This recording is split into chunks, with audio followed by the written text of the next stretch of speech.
for joining me for the Plant Yourself podcast. I'm your host, Howie Jacobson.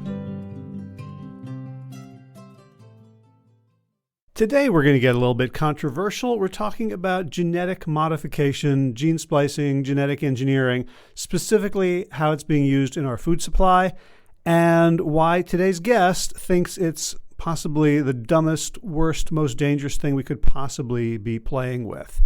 And there's a lot of controversy around this. You know, there's a lot of scientists who say that the people who are against GMOs don't know what they're talking about. They're alarmists. They're being lumped with, anti-vaxxers and COVID denialists and all sorts of other things. All I can say is, as someone who spent the last 9 years studying and engaging in regenerative agriculture, when I look at the companies like Bayer, Monsanto that are pushing the GMOs and seeing what they've done and seeing how harmful their practices are socially and economically, I am kind of on the side of anyone who wants to try something different. Also, as a contributing author to Whole by T. Colin Campbell, you can see how the idea of holism would make me very suspicious of genetic engineering.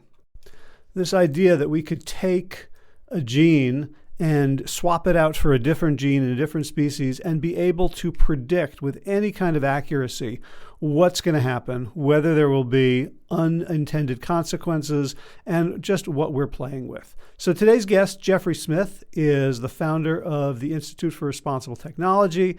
He is an advocate, a propagandist in the best sense of the word, an agitator, and you can tell from our conversation just how passionate and learned he is about this topic. So let's get into it. Without further ado, Jeffrey Smith, welcome to the Plant Yourself podcast. I am excited to be here.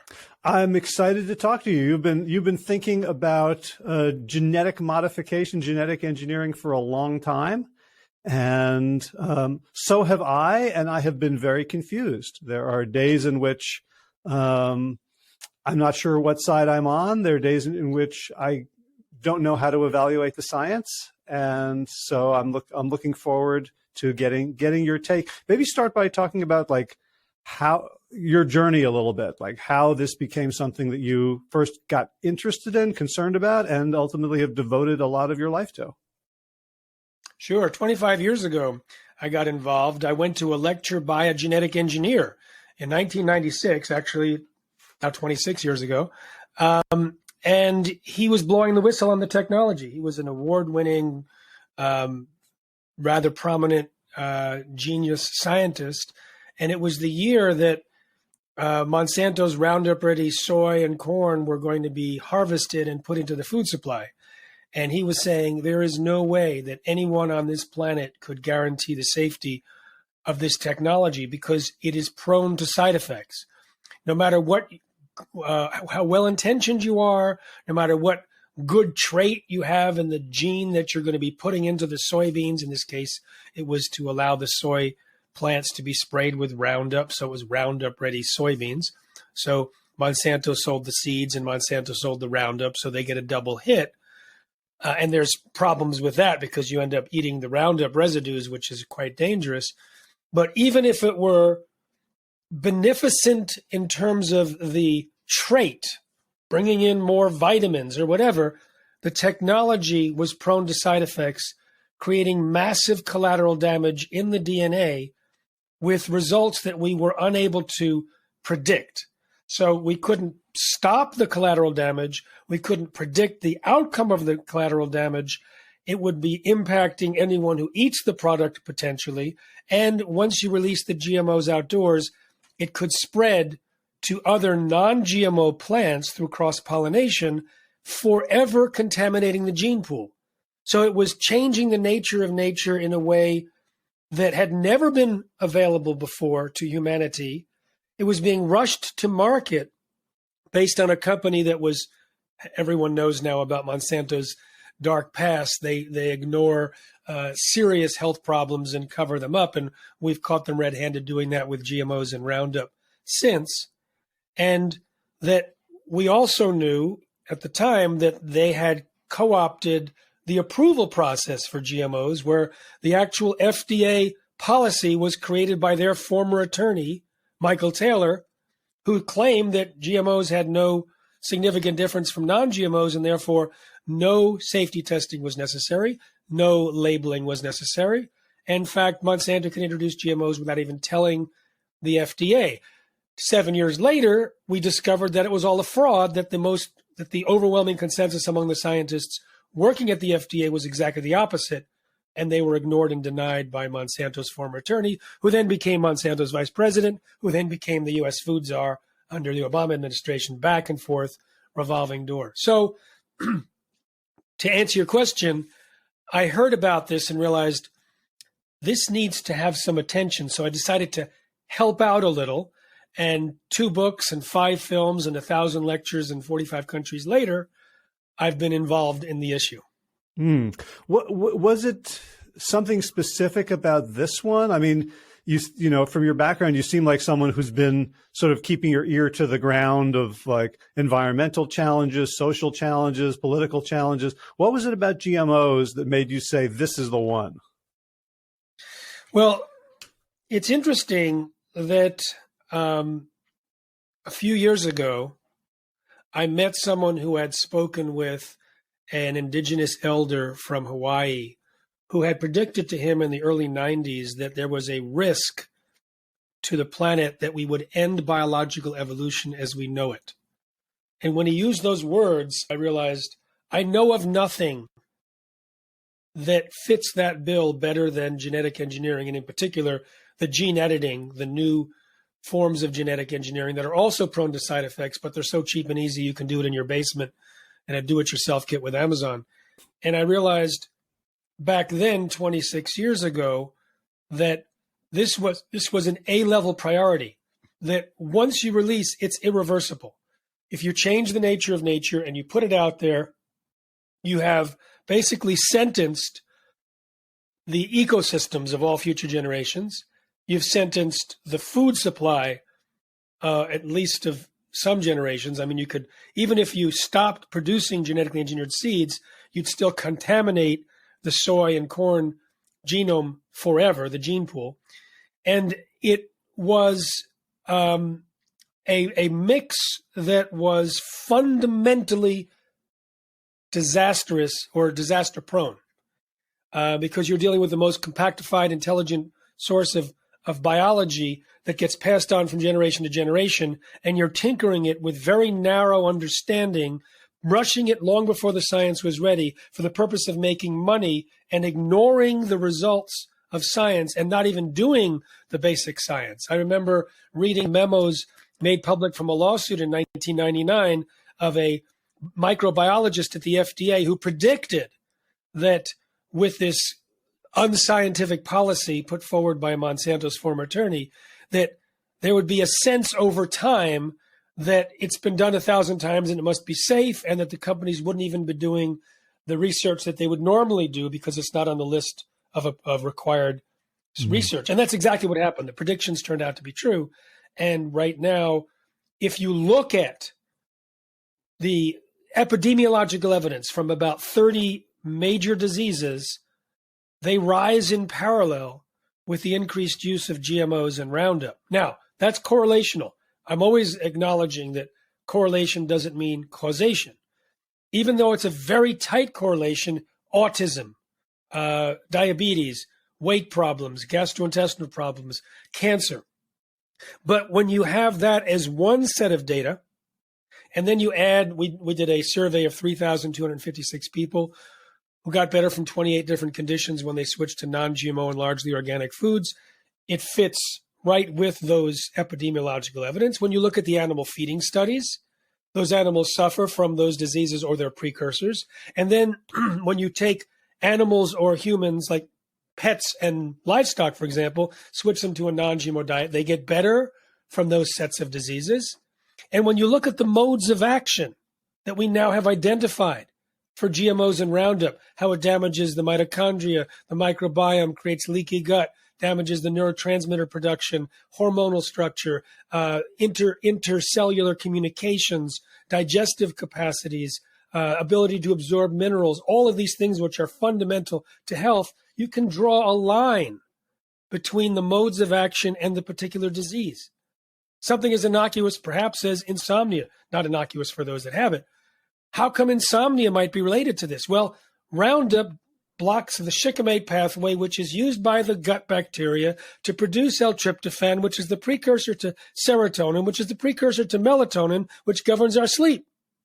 If you block that, you may block production of melatonin and cause sleep disorders, which have risen in parallel. You can do the same thing with autism and diabetes and leukemia and irritable bowel, etc., tracking these causative effects. But right now we have so much data that I've been able to present it to medical conferences, convincing tens of thousands of doctors and other healthcare practitioners to prescribe organic diets. And what they tell me is that it works, that the people actually get better.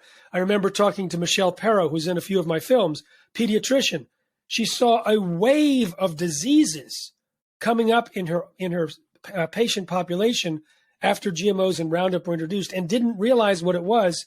She happened to read one of my books, thought it might be the GMOs and Roundup, started taking the families that were presenting to her onto organic diets, and then she could treat them like she used to. So we have a lot of data right now and a lot of confidence in our results. Okay. So I first started hearing about this from an agricultural perspective when I was doing a permaculture design course. And hear that Monsanto, the Roundup Ready crops and some others were actually sort of out of the bag. And in fact, there were farmers who were using it against their will, who were being sued by Monsanto for not paying royalties on the crops that had blown into their fields. Am I getting that right? Yes, basically the reason why GMOs were rushed to market long before the science could justify it, and it still can't justify GMOs in our food supplier environment because there's still massive, unpredictable collateral damage. They wanted to maintain a domination in the herbicide market. They had a patent on glyphosate. Glyphosate is the chief poison in Roundup.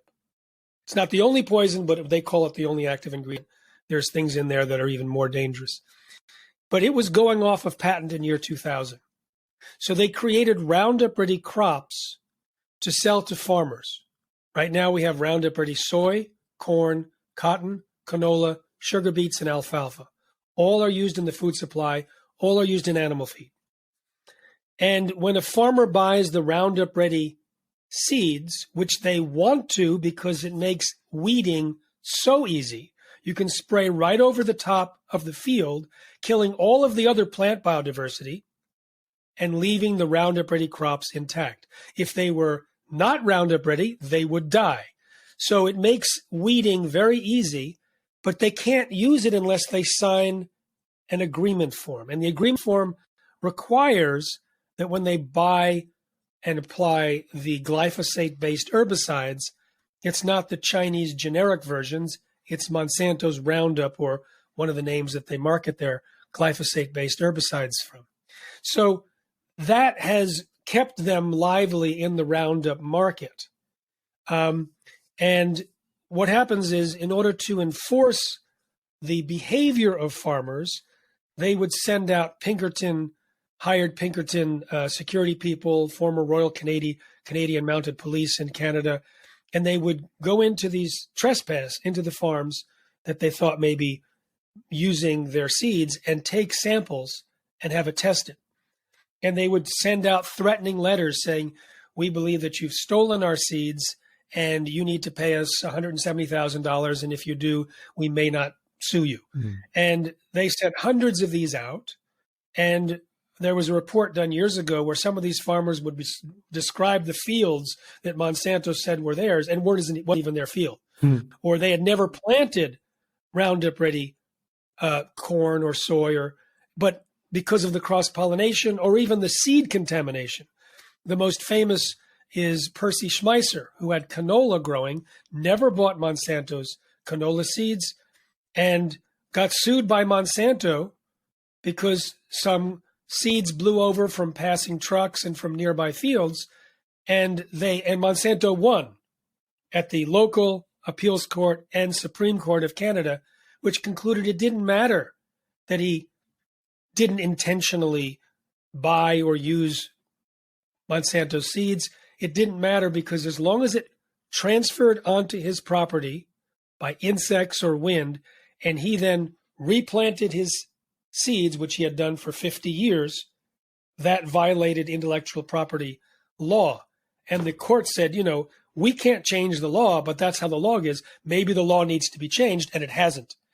Mm-hmm. So it basically forces some farmers to buy Monsanto seeds so they don't get sued. And now, because Roundup is losing its efficacy among weeds, they've now created Roundup-ready crops that are also resistant to dicamba, which is another herbicide.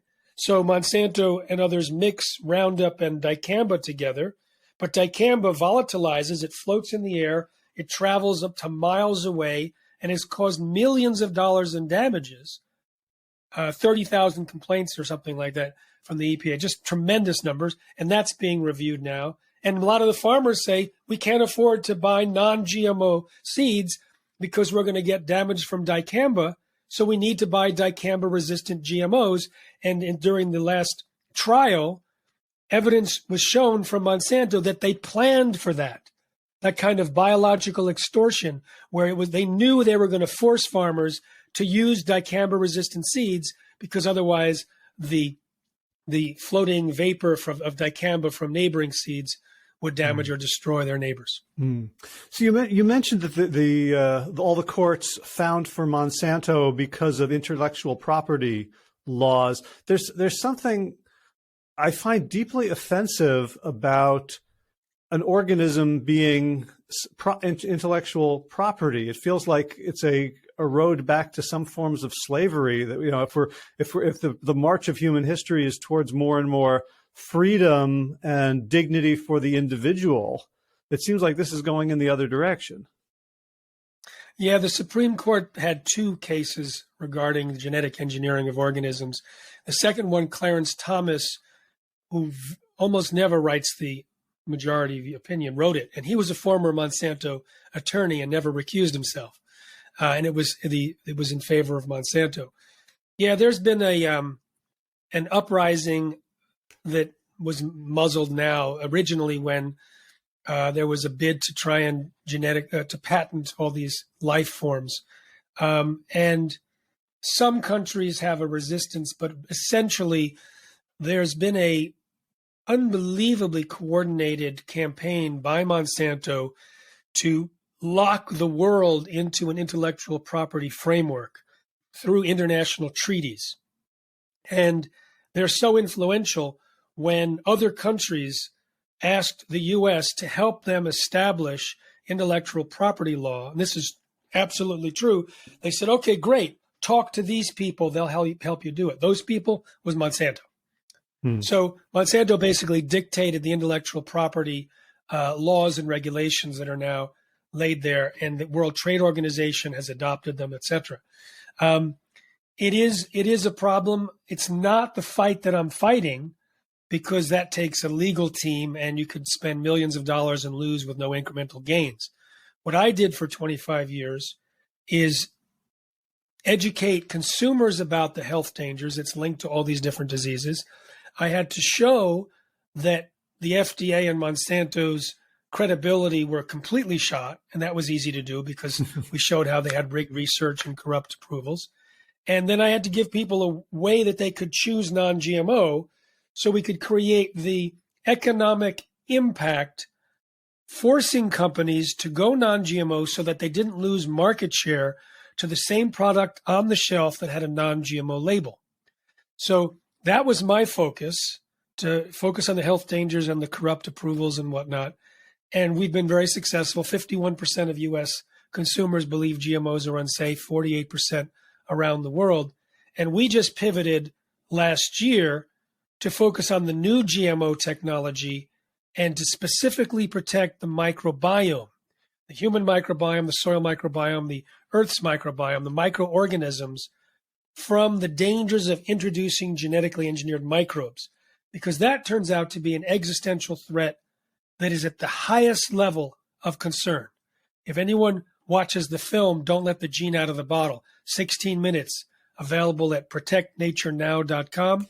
In those 16 minutes, you realize, OMG, there is an existential threat that has been released now on the planet where if we do nothing, if we have no new laws, we will potentially, as had been predicted, alter and change, end biological evolution as we know it, maybe wipe out species, collapse ecosystems, have permanent damage to human health, create also new pandemics, all of that from genetically engineered microbes. Mm-hmm. Yeah, so I wanted to ask about that, the spillover. So we know that there's, the Roundup Ready soy can outcompete regular soy.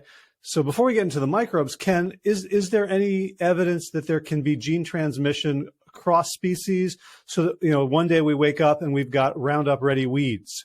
We've got, Roundup Ready crabgrass and Bermuda. Like my wife and I spend most of our free time battling Bermuda grass. Like if someone gave her a bottle and said, this will take care of it, and we believed that it wouldn't, harm our garden, we would buy it by the truckload.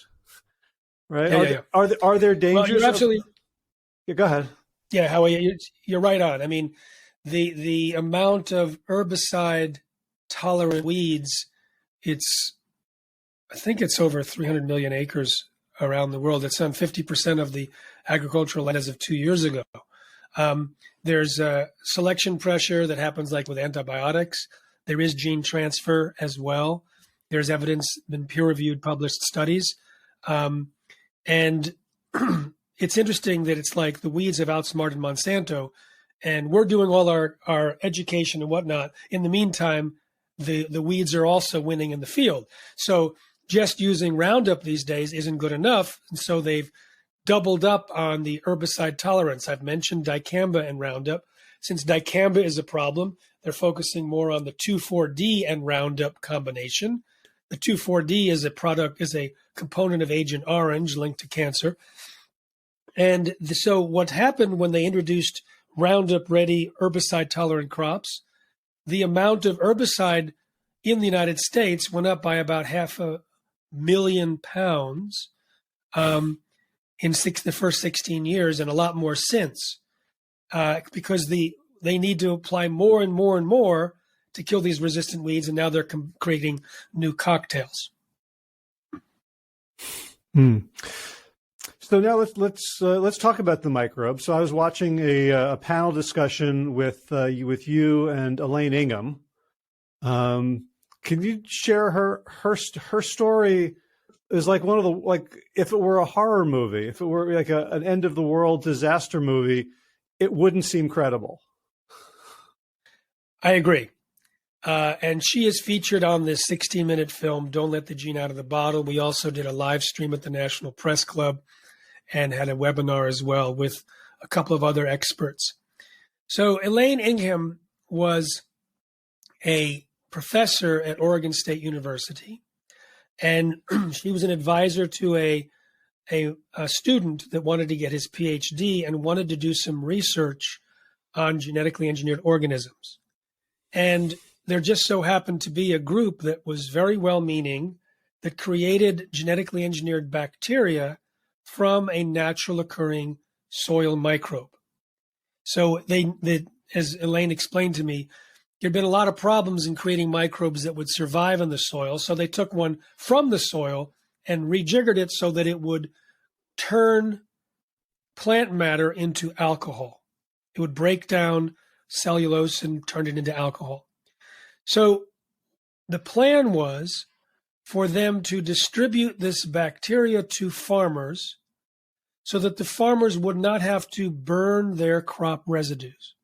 Instead, they would put it into a big barrel with the bacteria, and then in 2 weeks or so, open the spigot at the bottom, and there'd be alcohol available to run their tractors, available to sell off farm.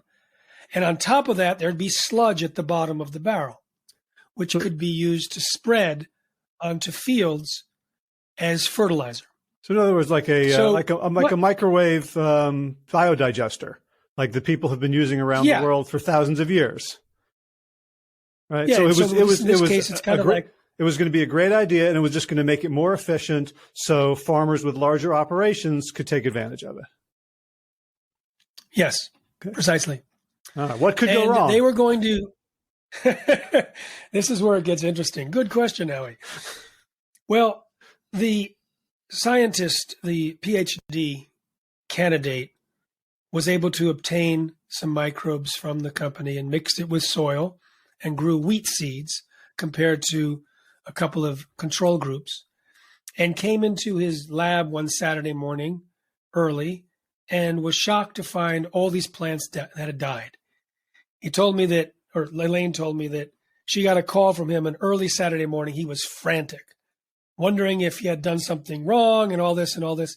She said, just separate out what was killed and what was not and figure it out.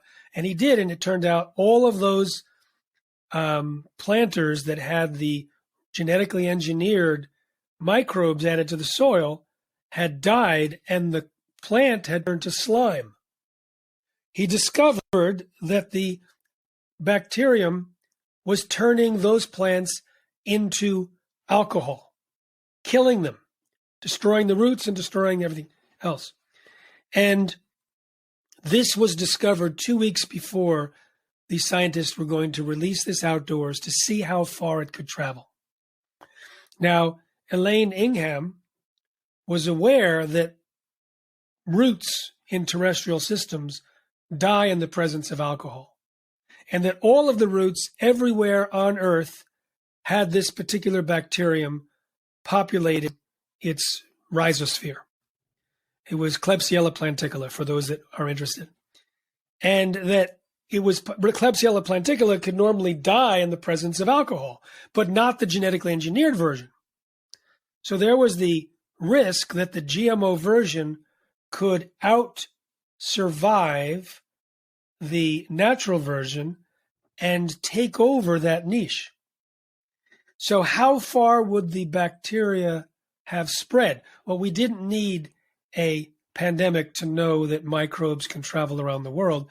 In fact, whistleblowers at the Environmental Protection Agency contacted Dr. Ingham and said that they had done a secret study where they released a nitrogen-fixing bacterium in Louisiana and then monitored the movement and found that every year it got wider and wider, miles and miles, and eventually it was found everywhere on the planet. So I asked Dr. Ingham, I said, what's the result? What would have happened potentially if they had released this bacterium 2 weeks later as planned? And she said the logical consequence is that we would end terrestrial plant life on the planet. If it spread, if it dominated, if it, all these ifs, but all those ifs were plausible scientifically. Mm-hmm. And fortunately, we didn't have to figure out if all those ifs were true, because when they discovered that it killed the plants, the scientists wisely bottled it up or destroyed it, and it was never released. In the same film, we have another bacterium that, if it had been released as planned, could have potentially changed weather patterns on the planet, because this bacteria normally condenses water vapor into drops and creates frost and snow. And they had disabled that capacity to prevent frost on strawberries and potatoes. If that had become the dominant species in the atmosphere instead of its natural counterpart, it could have been a disaster. So you could see these are two microbes, Howie, where if they simply did what they were planning to do, but did it too well, could have been a ecosystem disaster. Now we know, everyone's aware of the mutations and the varieties of microbes. Microbes mutate, and they travel to ecosystems that were never intended, but they also swap genes. So the alcohol-producing gene might end up in 1,000 other microbes. The gene that all these different changes, even the collateral damaged genes that occur as a result of the process of gene editing and other methods of genetic engineering, could transfer to other microbes, changing the nature of nature. the microbiome turns out to be life critical and mission critical for humans and the environment. According to world expert Kiran Krishnan, 80% of human chronic diseases can find their source in changes in the human microbiome. And now we're talking about a gene editing technique that you can do soon in every high school biology class, in every college biology class, in your homegrown laboratory. So if we don't stop it within a generation, we might release 1 million of these that can mutate, swap genes, travel, and change the structure of the microbiome. We've just looked at 2 of them that could have catastrophic effects. What if we have 1 million? So what's coming to me from this story is a bunch of things that are sort of principles that I'm hearing. But one of them is that a lot of the impetus behind this work is really well-meaning, right? It's not like everyone at Monsanto or everyone who's doing this is like, an evil genius wanting to enslave the world and become rich and make us everyone else miserable. So in the plant-based community, we have, as you know, the Impossible Burger, which a lot of people are thrilled about because they see it as a pathway for meat eaters to move to a more plant-based diet, whether that's for health or environmental reasons or ethical reasons. I'm sure there's scientists out there who are looking at climate change and saying we need a way to have a more stable food supply for humans. So let's engineer microbes to produce corn and wheat, and we don't need fields anymore. We can do it all in laboratories. And there's a certain self-righteousness that comes with believing you're doing the right thing that I think can make people quite blind to the potential negative consequences. How do you think about that? Well, let's talk about the Impossible Burger very specifically, because I'm sure there's some people listening who want to know whether the stuff in their refrigerator is safe or not. And I'll say right at the beginning, I have a sort of a statement that friends don't let friends eat the Impossible Burger. And I'll explain why. There's something called synthetic biology, where you take a gene and you put it into a microbe, turning that microbe into a factory. So it was done in the 1980s by a Japanese company, Showa Denko KK. They were a chemical company, and one of their products was L-tryptophan, an essential amino acid, which is supposedly good for stress and for sleeping, etc. It's a precursor to serotonin. We all know about serotonin as a happy chemical. So this was a pill or other formulations of L-tryptophan produced in Japan. But starting in 1984, one of the early commercial applications of genetic engineering, they started putting genes into the bacteria that they had in their fermentation vats so that the product of those vats would have more of the final result, so they didn't have to do a subsequent processing. And every year or two, they'd add another gene, and they didn't realize it, but as they added new genes, different contaminants, very small amounts, 0.1%, 0.01%, ended up in the L-tryptophan. And when it came to the United States where it was sold, it still passed the pharmaceutical standard of being at least 98.5% pure, but it was deadly. It killed about 100 Americans, and it caused a disease that was absolutely horrific. Paralysis, pain that the doctors had never seen in their practices, and 5,000 to 10,000 fell sick, many of them permanently disabled. And it was almost missed. It took a coincidence of doctors that had multiple patients with the same symptoms, and they were able to find out that they were taking tryptophan. And then it was stopped. Now, this was a process of genetic engineering in a closed vat system where there was some side effect that was unknown about that caused these contaminants. Now, in the Impossible Burger, they use a similar technique with yeast. And there was a study done on yeast where they took yeast genes and just doubled them up in the yeast and found that there was a carcinogen that increased, I think, by 60 to 200% or 200-fold. And they were shocked, and they warned and saying, be careful when you genetically engineer yeast, because this is something we never would have predicted. We don't know why it's the case, but be careful. So in comes the Impossible Burger, wanting to create a burger that looks like meat. So first of all, they use Roundup Ready soybeans sprayed with Roundup. We can talk more about what Roundup does. Just for that, I would disqualify it as food and call it a food-shaped object to be avoided. But in order to get the red heme, they took a protein from soy roots. They took a gene that produced the roots and put it into yeast. And it had never been part of the human food supply, but they decided, let's just check with the FDA to give it generally recognized as safe status, because the FDA, up until that point, allowed all companies to determine on their own if their GMOs were generally recognized as safe, because that was the Michael Taylor, Monsanto's former attorney policy. In an unbelievable move, the FDA said, no, there's no evidence that you're presenting that this is safe. It has not been part of the human food supply. And besides that, you didn't purify the protein after the fermentation vat. It's only about 70% in the slurry. There's 30% of other uncharacterized proteins. In fact, 46 of them.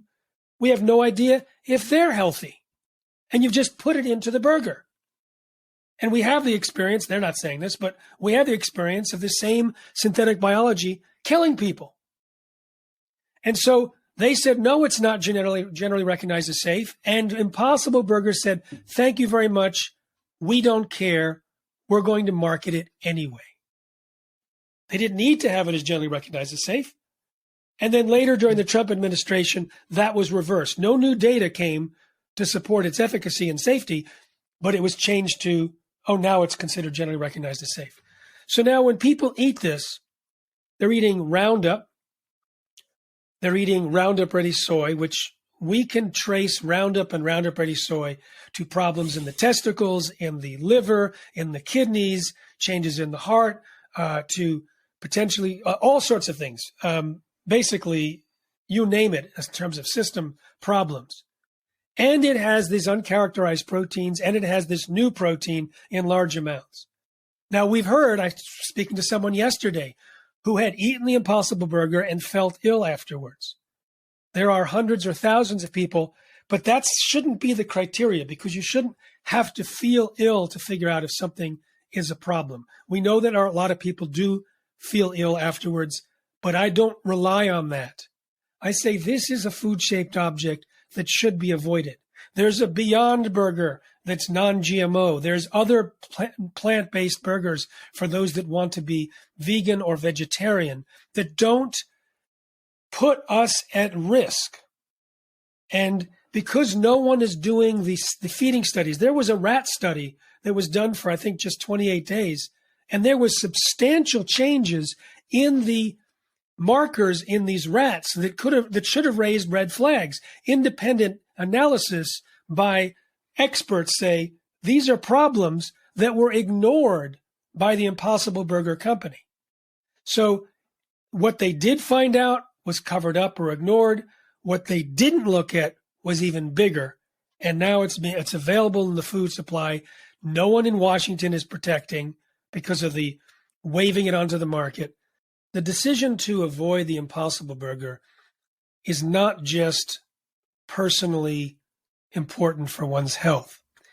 It also contributes to protecting our food supply. It's a very well-funded company. Gates' money is behind it. He's a big pro-GMO person. And it's got a valuation of almost $1 billion. And it's still not making money, but if it succeeds, it means that many other foods will be replaced. And one of the examples are the concept, the myth of active ingredient, where they want to isolate and create through synthetic biology the medicinal property of ashwagandha and other Ayurvedic herbs, of other medicinal herbs that are in in the natural system in the United States of flavorings, etc. They already have synthetic biology vanilla. They want to do CBD, etc. So what happens is there's a number of things that occurs. First of all, if you just do the so-called active ingredient, it's like I said before, Roundup has tons of different chemicals in it, and they call glyphosate the active ingredient, but the Roundup itself is 125 times more dangerous than glyphosate alone.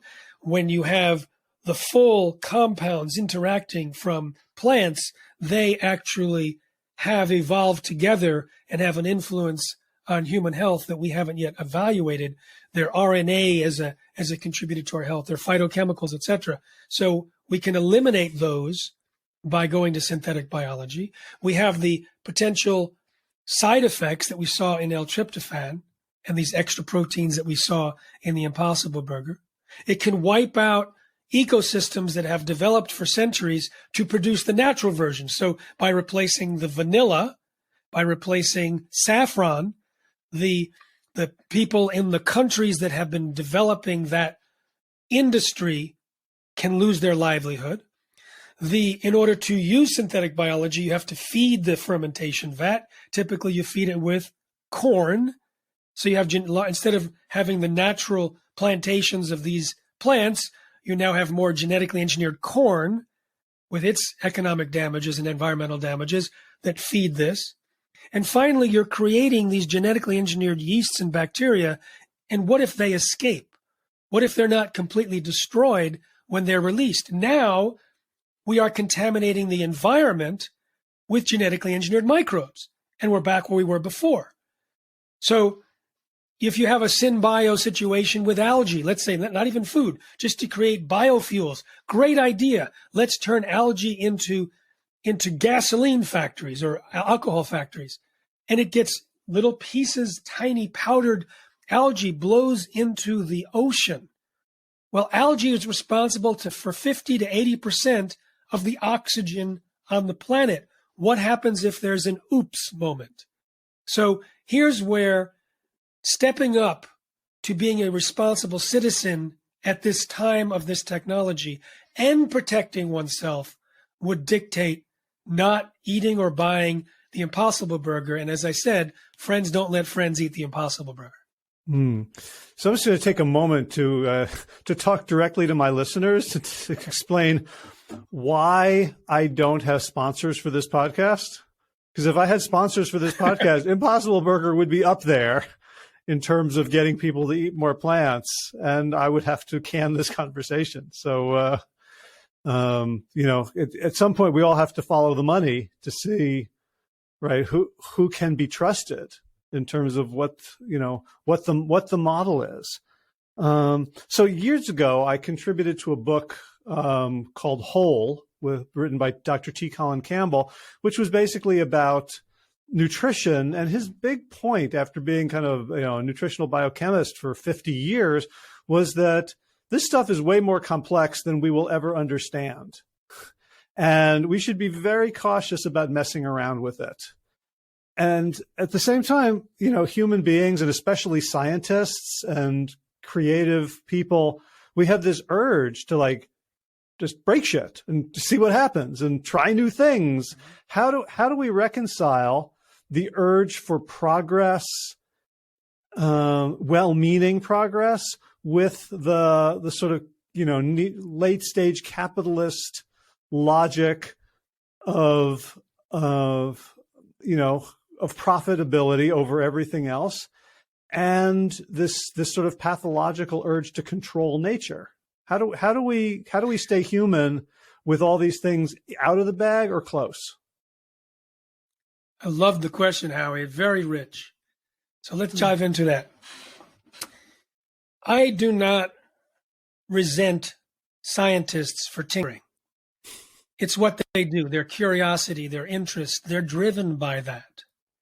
And within that world, there are certain boundaries. So I remember in a few years ago, 2012, there was an announcement that 2 different labs created an airborne version of H5N1 avian flu. Now that had a 52% kill rate, but it was very hard to contract. You had to be hanging around a lot of birds. So in a decade, only less than 1,000 people had ever gotten the H5N1 avian flu, but more than half died. So what these two labs did is create an airborne version, which was such a shock to the scientific world that the Obama administration put in a partial ban of this gain-of-function research on potentially pandemic pathogens. There had been over 1,000 reported escapes and accidents from high-profile, high-security laboratories, and if this had escaped, it could have been decimating the human population. So a line in the sand, so to speak, had been created. It wasn't a line, on steel because there was, funding of gain of function elsewhere. And then it was reversed again in 2017. But there was for a while, and there was a sense of, okay, we have to operate in the lanes. Now, an easier understanding is everyone knows we don't give a detonator to a atomic bomb to a teenager and say, don't press the red button. It's completely logical. But we haven't yet, as a civilization, stepped up to an understanding that we are in a place where we can easily and irreversibly redirect the streams of evolution for all time in ways that are unpredictable with current science. Therefore, you don't give a gene editing kit to anyone who will release a new organism into the environment that could end up changing the nature of nature. The logic of the atom bomb is in society. We've seen the damage. We understand what a large explosion is. When we think about what a biological damage or collapse of an ecosystem, we can think of releasing 24 rabbits on Christmas Eve, Christmas Day in 1859 in Australia, that by the 1920s grew up to over 10 billion rabbits because it didn't have a natural predator in Australia, and it destroyed or changed the ecosystem forever. We are in a situation where with gene editing, we can introduce new invasive species that look like the old ones. We can replace all of the elements in an ecosystem. And let's just focus about the microbes. We can release all sorts of microbes where the other microbiome says, oh, look, you look very familiar. Let's incorporate you in this same pathway that we've been doing, that we co-evolved with humans. The microbiome inside us is so intelligent, we have outsourced 90% of our daily functions to it. We can get by with 22,000 genes less than earthworms because we use the 3.5 million genes in our microbiome. In the second trimester, milk digesting bacteria moves into the birth canal. So it inoculates the child so that they can digest the milk. And not only that, but a lot of the milk is indigestible by the infant. It's not designed for the infant. It's designed to feed the microbiome. The health of the infant changes the microbiome in the saliva of the infant. It's fed back to the mother through the breast, and that changes the formula. And that's just in the beginning to establish a healthy microbiome, which sets up proper health for the rest of that person's life and future generations, potentially. It is so important. It is fundamental and life critical. So if we can create those lanes in the minds of scientists and in the law, so yeah, you don't give a detonator to a teenager and you don't release genetically engineered microbes into the environment. We have two goals at our protectnaturenow.com campaign. No release of genetically engineered microbes, no gain of function enhancement of potentially pandemic pathogens, even inside high security biolabs, because danger is too great. Those are the two goals. In order to make that happen, we need new laws, but laws change. I was flown to Poland by the Polish government, gave a press conference years ago with the Minister of Environment praising their non-GMO position. A week later, a pro-GMO government was voted into place. Similar stories in other parts of the world. it's not a stable solution to just rely on laws and regimes because they change. So we need new laws, and we need academic and popular culture support of this new understanding that we as a civilization have a new requirement given this new technology.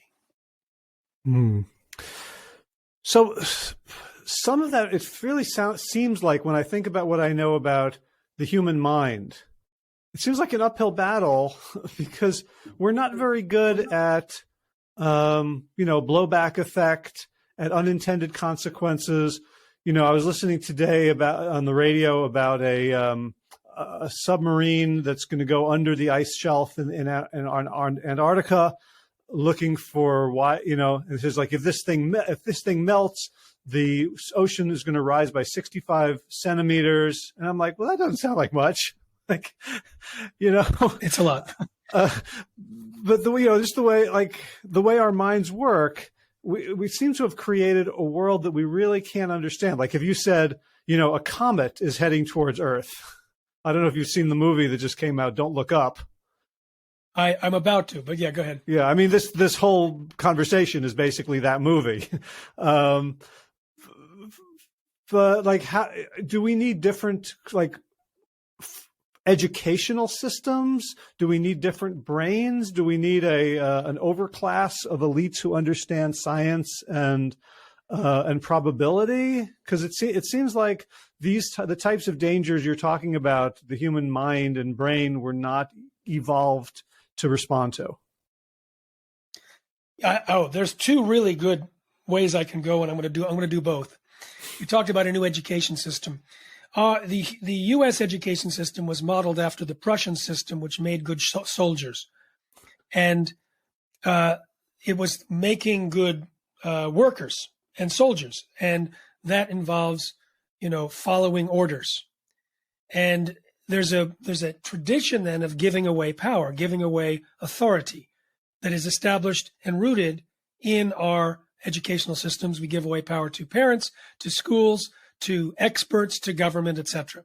And so I would say one of the epidemics that allowed GMOs and many other problems to occur is the sense that it's someone else's responsibility, and I'm sure they'll handle it. And that's what happens when I travel to other countries, I say GMOs are dangerous. I'm talking to a regulator of a whole country. There's someone who's in charge of evaluating GMOs, and they say, we don't have to evaluate it because your FDA has approved it. I then tell them that the FDA doesn't approve GMOs, that it was Monsanto's former attorney who was given FDA policy, in charge of FDA policy when the White House instructed the FDA to promote GMOs, and his policy is that the company themselves determine whether the foods are safe, and they don't have to do any safety studies. And then when you look at the Monsanto record, we've caught them red-handed rigging research for decades. I talked to a former Monsanto scientist. He said they saw that the genetically engineered corn damaged rats, and instead of withdrawing the corn, they rewrote the study to cover up the data. He told me that 3 of his colleagues who are studying and testing the milk from cows that were treated with Monsanto's genetically engineered bovine growth hormone stopped drinking milk after that. One bought his own cow because it was so much cancer-promoting hormone in the milk. So it's like everyone says it's someone else's responsibility, and in the way it's set up, it becomes it's Monsanto's responsibility, and they've abdicated. So that's one thing. Yes, I would like to see a change in the way that we raise children and educate and society, so there's not a giving away of power and authority, but rather an ownership and taking responsibility. And in this case, it's something that I encourage people to do. It's like, we're here in this human civilization right now where we can destroy it for all future generations. Let's make it our responsibility. Even if you can't do it full time like I do in all these countries, maybe you want to contribute. Maybe you want to go to our Protect Nature Now campaign site and go to the advocacy platform where in a single minute you can send a message to all of your elected officials, another minute to your local media, and tweet it out, etc. There's ways that we can be involved, even and take responsibility and feel good with anything that we do. Now, that's one angle. The other angle is, in order for us to be successful, Howie, we don't have time to build a movement from scratch. I spent 25 years traveling in 45 countries, building the movement to protect people from the health dangers of eating GMOs. But our choices in the supermarket are not going to stop GMO microbes. So we need actual laws. So I went to DC in October with Dr. Elaine Ingham and Dr. Tim LaSalle, both world experts in regenerative agriculture, because that's one field, one movement that relies on the microbes to do the heavy lifting. And we had tremendous interest on both sides of the aisle in both houses of Congress for the benefits of regenerative agriculture, which, according to these experts, could draw down 100% of all carbon emission levels every year. And if we also reduce carbon emissions at the same time, we can get to pre-industrial levels very quickly. And it increases farmer profit, outcomes, reduces the use of chemicals. It was a win-win-win. There's very much excitement. So why was I there? I'm not an expert in regenerative agriculture. I was there, as I said on the live stream in the National Press Club, water skiing behind these experts holding the insurance policy, saying if you are going to invest in regenerative agriculture, you're investing in the microbiome to do the drawdown of carbon, to make the food more nutrient rich, to increase the water absorbing capacities of the soil, et cetera, et cetera. You must protect the microbiome. So those that want to solve climate change through that, they get to protect the microbiome. We can go back and talk about national security. Homeland Security, Department of Defense are freaked out about the home labs that people can get where they can purposely or accidentally create a pandemic or destroy ecosystems. So they, the lawmakers that are aligned with them, can protect the microbiome from there. The human health, there's now 50,000 studies showing the benefits of microbiome or the damage to human health. So now we have the lawmakers involved with human health can support this through that. Ocean protection, environmental protection, invasive species, all of that relates to the microbiome and whether we genetically engineer it. So even if we don't change in the long term or short term, the education system, we are taking the microbiome issue and installing it and highlighting it into other movements, through other experts, through the related lawmakers, through white papers and articles and films, so that it becomes a plank in others' platforms. So those that are talking about climate change and regenerative agriculture will have the 2 minutes devoted to, and of course, we need to protect the microbiome. So that's our plan.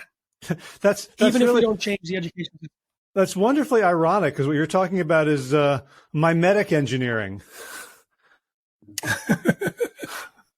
Exactly. So fight fire with fire. Yeah. So the idea here is that one of the great benefits of the work we're doing is that it's easy to convey the dangers. In the 16 minutes that someone watches the film, Don't Let the Gene Out of the Bottle, they get it. Virtually everyone gets it if they hang with that and consider the possibilities. It's logic. It's arithmetic. You change a microbe, it has a percent, every time you genetically engineer a microbe, there's a percentage probability that it'll cause havoc or problems. Multiply that by 1,000,000. It increases the likelihood dramatically. And then across all these different microbes, you take that and you multiply it by all the different species it can swap genes with, all the ways that those can mutate, all the 10,000 ecosystems it can enter. It's mathematics. Are we willing to take that risk now that we know that the microbiome is life critical in ecosystems and in human health? It's easy to convey. So our job is to take that message and put it into different packages of knowledge, and then find a way to take the energy of those that have seen it and are convinced and turn it into policy change, which is why we have right now the advocacy platform, where we've actually seen tens of thousands of messages going to elected officials and also to local and regional media. And we have on the database all the elected officials and regional media in the US and Canada and the UK and the EU and Australia, because this is not something that can be handled by one country.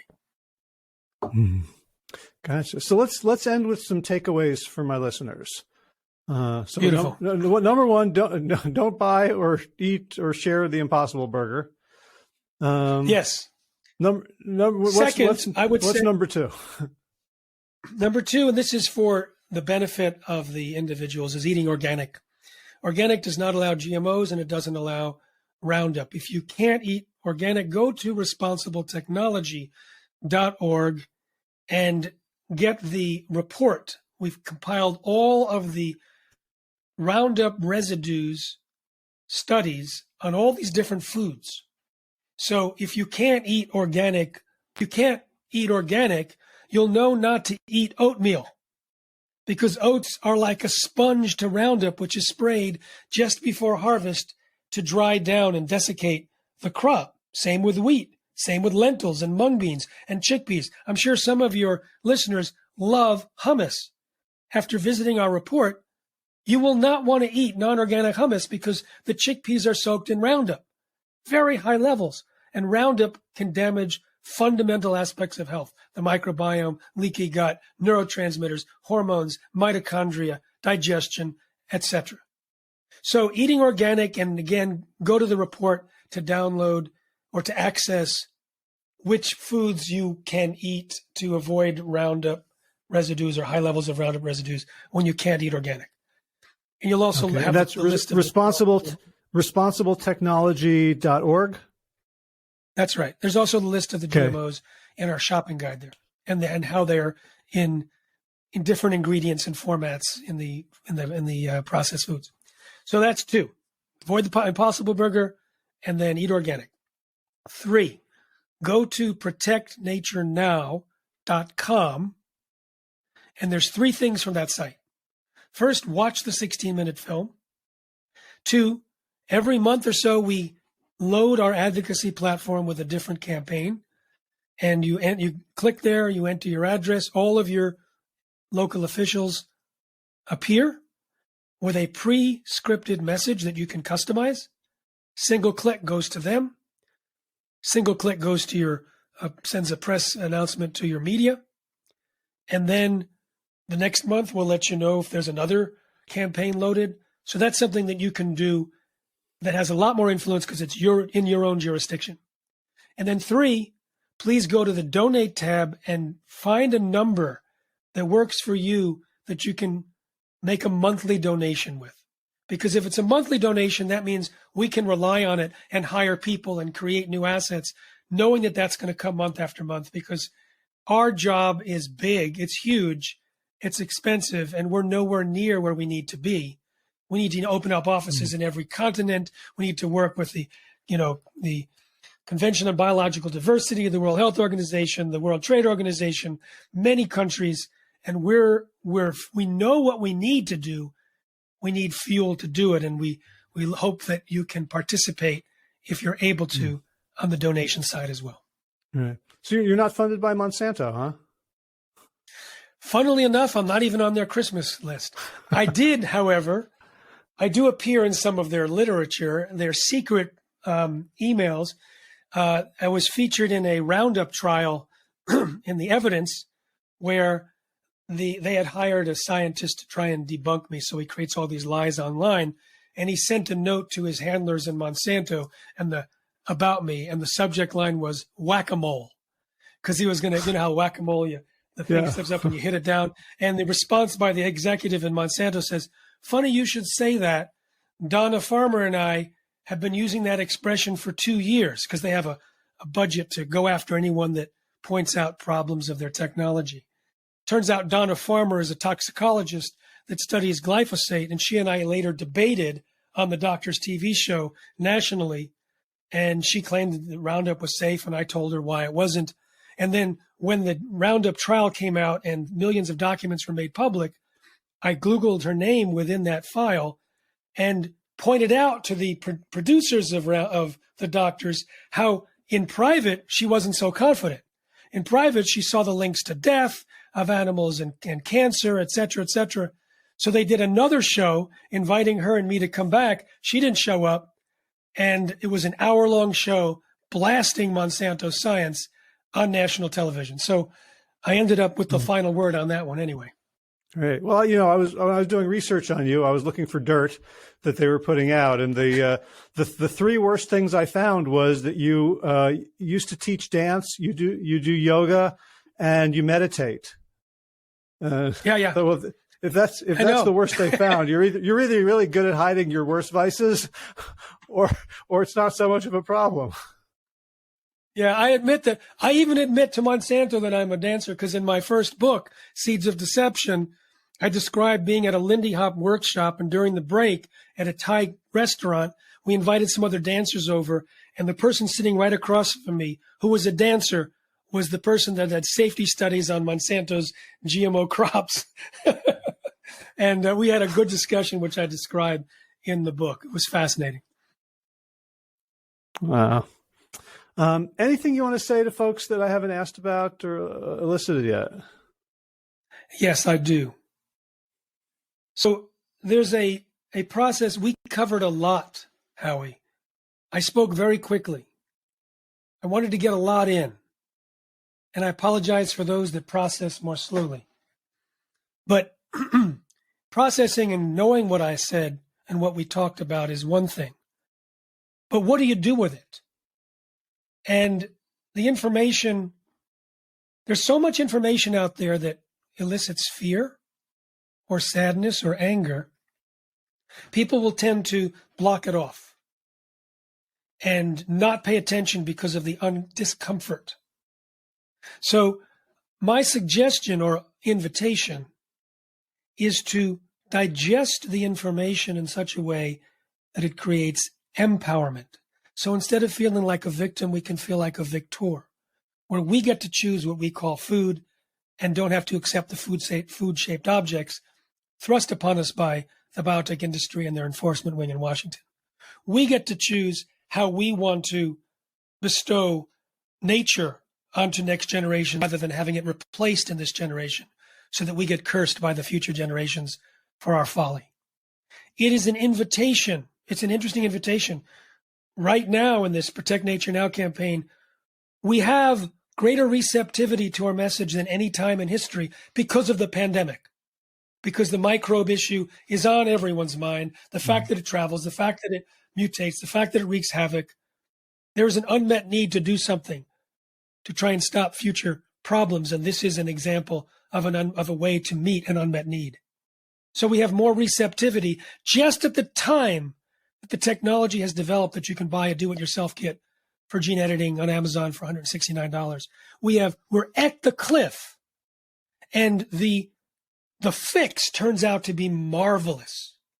The fix turns out to be installing in humanity a new relationship with nature. Now that we have the ability to destroy and replace it, we have the capacity and requirement for our own survival to steward it, to honor it, to keep it precious and protected. Hence the name Protect Nature Now.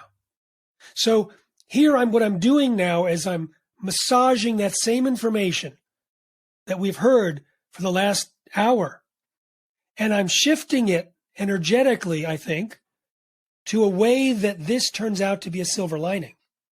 So it gives empowerment. Instead of, oh my God, what am I going to do? This is an invitation to step up and be a leader in humanity, and not a group of leaders where we say, this is something we need to pay attention to. We need to be the microbe whisperers. We need to protect the nature of nature. And let's do it on social media. Let's do it in our conversations, in our writings, in our discussions, in a way that we actually model what we're looking for in other humans. Model that stewardship. Model that taking responsibility. And that way, in the same way that individuals who face crisis moments because of health issues, humanity is facing a crisis moment, let's see the catalytic change, the cathartic change, so we step up as a new humanity. Because that's the requirement here. The data we have.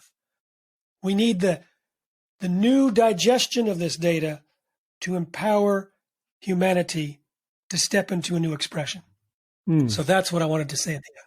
Oh, I love that, because that puts a whole different positive empowered twist on the current crisis, right? There is not only is there an opportunity here, there is a calling, right? Yeah. Like this is the very exciting last 5 minutes of that movie, and we get to write it. All right, sounds great. Don't tell me what happened in the movie, but I'll. All right. Yeah. Well, Jeffrey Smith, thank you so much for the work you've been doing on behalf of all of us, and thank you so much for taking the time today.